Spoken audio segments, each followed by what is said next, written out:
무서운 이제 차이나 커머스의 공습에 중소기업 존폐 위기에 있다라는 이야기가 뉴스로 나오는데요. 실제로 알리나 테무 같은 이제 기업들이 저렇게 엄청나게 들어오게 되면 이제 국내에는 어떤 이제 효과를 내보이는 걸까요? 감히 말씀드리건데 매기 효과라고 저는 말씀드리고 싶습니다. 뭐 중소기업 존폐 위기라고 얘기하는데 중소기업들이 기존에 이제 중국에서 판매되는 상품들 그대로 이제 표지 바꿔서 이제 국내에 팔아왔던 겁니다. 사실상 그런 식으로 해서 가격을 좀 더 높게 팔아서 이제 자신들의 이익을 이제 가져왔던 거죠. 이제 그랬던 것들은 이제 더 이상 유효하지 않은 겁니다. 뭐 고객들 입장에서 왜 저렇게 알리나 테무에 우두두 사람들이 몰려들었겠습니까? 왜 몰려들었겠습니까? 봤더니 기존에 이제 국내에서 팔고 있는 중소업체들의 상품들이 똑같은데 가격이 3배, 4배, 5배 비쌌던 걸 이제 제 가격으로 이제 확인하게 된 겁니다. 그러다 보니까는 이제 저런 중국의 초저가 직구 앱을 더 이제 사는 거죠. 이런저런 생각들이 많이 듭니다. 우리가 잘 알고 있는 그 알리익스프레스, 테무, 시인 등 세 가지 세계업체 이른바 알테시의 사용자를 다 합치면 1509만 명이랍니다.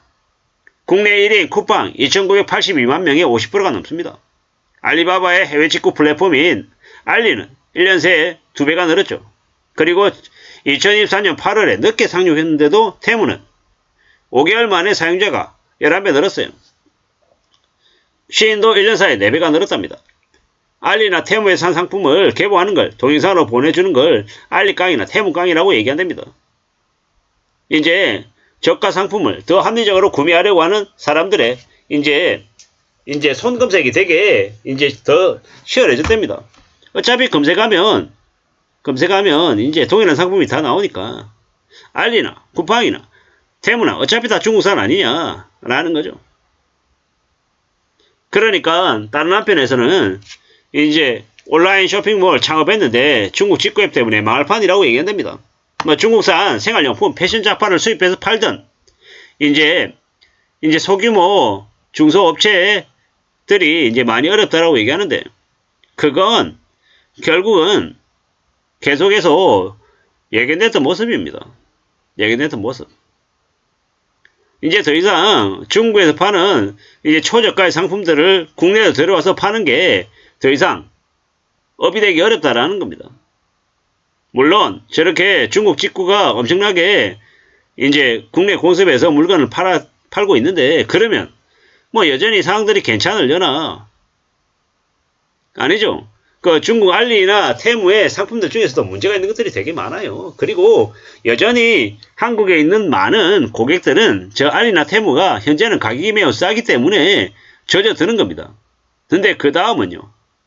1단계는 아주 초저가로 사람들을 유인시키고 앱을 깔게 하고 상품을 구매하는 경험을 갖게 하는 것까지는 가능했다라는 겁니다. 하지만 알리나 테무가 그 이후에 더 많은 매출을 더 많은 상품들을 저가로 계속해서 제공해주는 게 가능할지에 대해서는 한 번쯤 생각해 볼 필요가 있다라는 겁니다.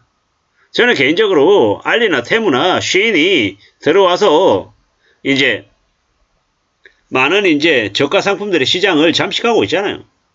근데 그게 지금은 저렇게 이제 물밀듯이 들어와서 이래저래 엄청나게 이제 한국 커머스를 뒤흔드는 것 같지만 어느 정도 시간이 지나면 사람들이 알리나 테무나 쉬인에도 익숙해진다.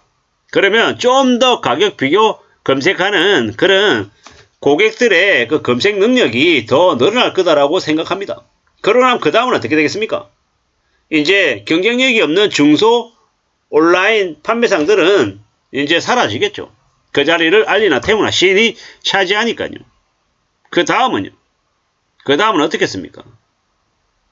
그 다음은 이제 온라인 판매상들이 자기만의 경쟁력을 가지고 자신의 상품, 독보적인 상품을 만들거나 아니면 관심을 끄는 정말 이제 상품 상세 설명이나 아니면 고객 커뮤니케이션을 좀 더 잘하는 쪽으로 이제 브랜드가 있는 첫 번째 브랜드가 있는 상품으로 바뀔 것이다. 두 번째 브랜드가 있는 상품으로 바뀔 것이다. 두 번째, 이제 CS나 아니면 품질 관련한 것들 관련해서 좀 더 보강하고 보완해서 이제 고객들하고 잘 소통하는 쪽이 아마 살아남을 것이다. 첫 번째 뭐라고 했습니까? 브랜드 상품들. 자기만의 브랜드 상품들.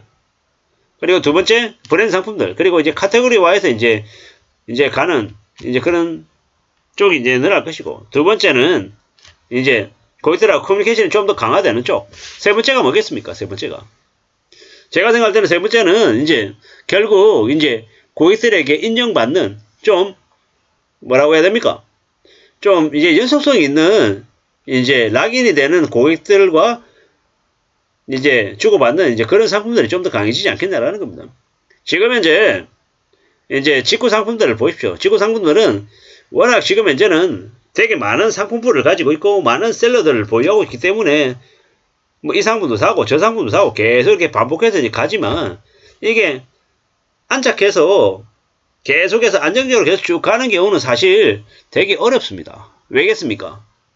그런 상품들 댓글 까보시면 후기 까보시면 이게 감당 안 된다라는 겁니다.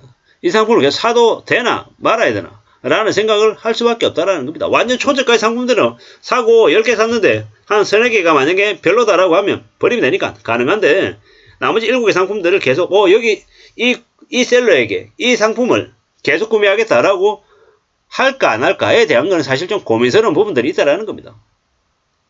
결국에는 이제 브랜드화되어 있는 상품들 이제 자기 이름을 걸고 자기 상품 브랜드를 걸고 계속 이제 가는 상품들이 이제 가능할 것이고, 두 번째는 고객하고 커뮤니케이션이 잘 되는 매끄러운 상품들, 그리고 세 번째는 이제 판매욕이나 수량이나 고객들을 낙인시킬 수 있는 그런 이제 상품들이 여전히 새로운 기회, 새로운 가능성을 만들어서 가지 않을까라고 봅니다.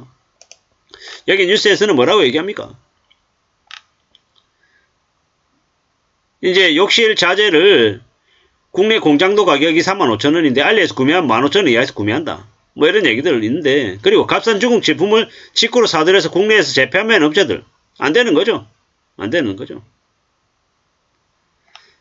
뭐 이래저래 뭐 지적 지식재산권 침해, 그 가액 경쟁력, 아니면 뭐 뭡니까? 뭐 환율, 뭐 관세 문제, 뭐 이런 것들도 있다라고 얘기하는데 참 이제 두고 봐야 되는 거죠.